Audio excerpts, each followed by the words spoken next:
Halo semuanya, selamat datang di sesi bedah materi kita kali ini. Nah, hari ini kita punya topik yang benar-benar luar biasa yang kita rangkum langsung dari white paper resmi dan pernyataan publik sebuah yayasan.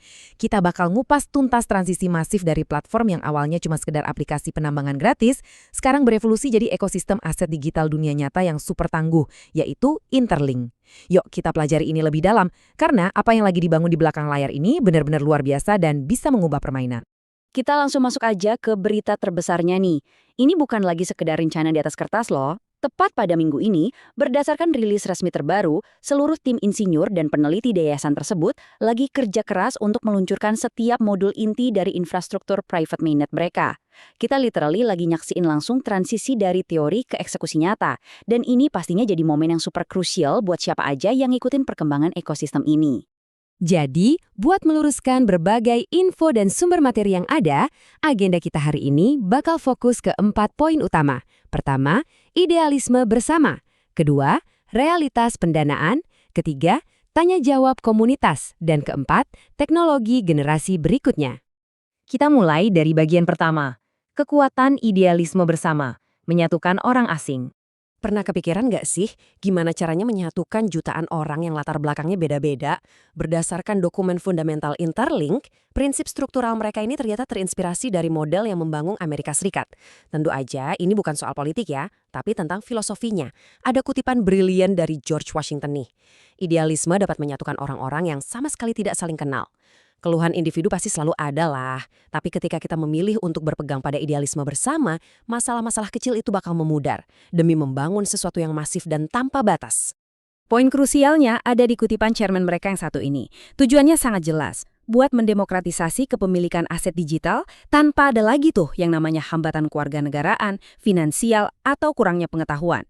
Ekosistem ini terbuka lebar buat individu berbakat dari latar belakang apapun. Selama Anda punya talenta dan sejalan dengan visi dari white paper mereka, selalu ada ruang buat Anda ikut berkontribusi. Masuk ke bagian kedua, pendanaan dan keamanan ekosistem. Model mandiri. Kalau kita lihat realitas operasionalnya dari dokumen resmi, pendekatan Interlink ini beda banget sama proyek kripto pada umumnya. Biasanya kan proyek kripto itu jual token mereka ke pasar buat bayar gaji insinyur, tapi sumber kita menegaskan banget, nggak akan ada penjualan OTC atau transaksi besar di luar bursa, dan nggak ada penjualan ke modal Ventura atau VC. Proyek ini sepenuhnya didanai secara mandiri. Nggak akan ada satupun token milik yayasan yang dijual ke pasar selama fase private mainnet ini berlangsung. Terus gimana dong mereka bisa nutupin biayanya? Laporan resminya ngungkapin fakta yang lumayan bikin kaget nih. Banyak yang ngira pendapatan dari iklan di aplikasi itu yang membiayai semuanya. Faktanya, iklan itu bahkan nggak nyampe 20% dari total biaya operasional. Para pendiri lah yang merogoh kocek sendiri buat memastikan mereka punya dana operasional yang aman untuk lebih dari 5 tahun ke depan. Dan tahu nggak, Google AdSense itu sebenarnya dipakai secara brilian sebagai sistem anti-bot kelas dunia buat ngejaga keamanan ekosistem. Keren banget kan? Tapi ya, dalam ngebangun komunitas sebesar ini, pasti ada aja cobaannya. Ada satu peringatan penting nih dari laporan komunitas mereka. Beberapa mantan ambasador atau duta yang udah diberhentikan, mulai nyebarin info yang gak akurat demi keuntungan pribadi. Mereka pakai narasi yang samar buat ngegiring pengguna ke proyek-proyek yang berisiko. Jadi pastiin Anda cuma percaya sama pengumuman dan materi sumpah yang resmi aja ya, biar tetap aman. Lanjut ke bagian ketiga, menjawab pertanyaan inti komunitas. Jawaban langsung dari sumbernya. Nah, ngambil langsung dari sesi tanya jawab chairman mereka, ini nih pertanyaan yang paling blak-blakan dan paling sering ditanyain sama orang baru. Apakah Interlink ini proyek scam atau penipuan? Wajar sih kalau orang skeptis. Yuk, kita bedah faktanya. Jawaban dari mereka sangat tegas ya. Interlink itu beroperasi di dalam ekosistem yang 100% gratis. Nggak pernah ada sejarahnya dana pengguna hilang, karena pada dasarnya Interlink emang nggak jualan token ke komunitas, atau nyuruh penggunanya setor modal. Ini temuan yang sangat krusial dari laporan tersebut. Pertanyaan selanjutnya, ngelihat rencana mereka yang super masif di white paper, emangnya visi ini realistis? Terus klaimnya beneran nyata nggak sih? Jawabannya ada di kekuatan sumber daya manusia mereka. Ekosistem ini di-backup oleh tim riset dan insinyur blockchain yang benar-benar kuat. Ada hampir 100 insinyur dan peneliti yang terlibat. Ini jadi bukti nyata kalau Interlink adalah pengembangan jangka panjang yang super serius, bukan cuma proyek iseng-iseng berhadiah.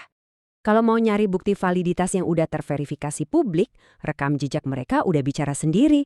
Bayangin aja, model AI mereka berhasil tembus peringkat top 51 Global Standard NIST, lembaga sains dari Amerika Serikat.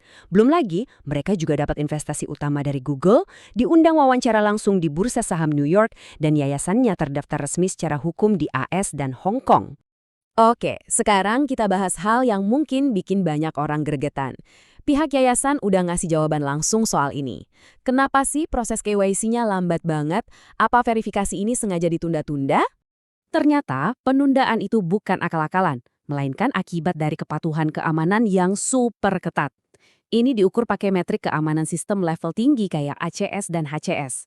Buat kedepannya bisa bermitra sama bank atau perusahaan fintech raksasa bernilai miliaran dolar, ekosistem ini wajib banget matuhin aturan anti pencucian uang atau AML secara sempurna, biar siap nampung miliaran pengguna dengan aman.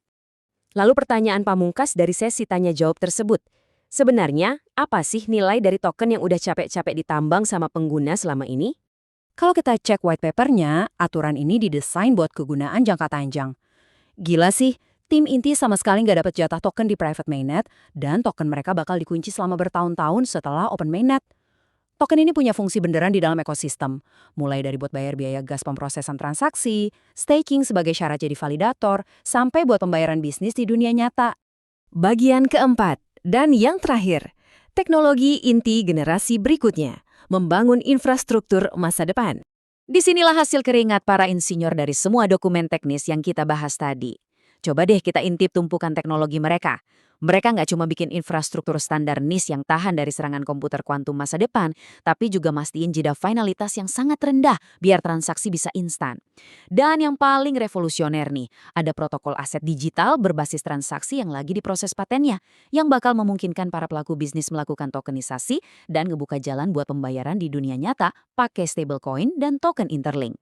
Jadi, dari yang awalnya cuma idealisme di atas kertas buat mendemokratisasi aset, sekarang kita bisa ngelihat wujud realitas teknis yang sah secara hukum, kebal serangan kuantum, dan beneran siap dipakai di dunia nyata. Peluncuran private mainnet minggu ini tuh sama sekali bukan garis akhir, melainkan cuma langkah awal yang luar biasa buat ekosistem raksasa ini. Nah, dari semua sumber yang udah kita bedah bareng-bareng hari ini, ada satu pertanyaan menarik nih buat Anda renungkan. Saat Interlink lagi meluncurkan infrastruktur intinya hari ini, apakah Anda udah siap buat ngambil peran di masa depan aset digital yang sepenuhnya demokratis ini? Terima kasih udah nemenin di sesi bedah materi kali ini. Teruslah belajar, dan sampai jumpa di pembahasan seru kita selanjutnya.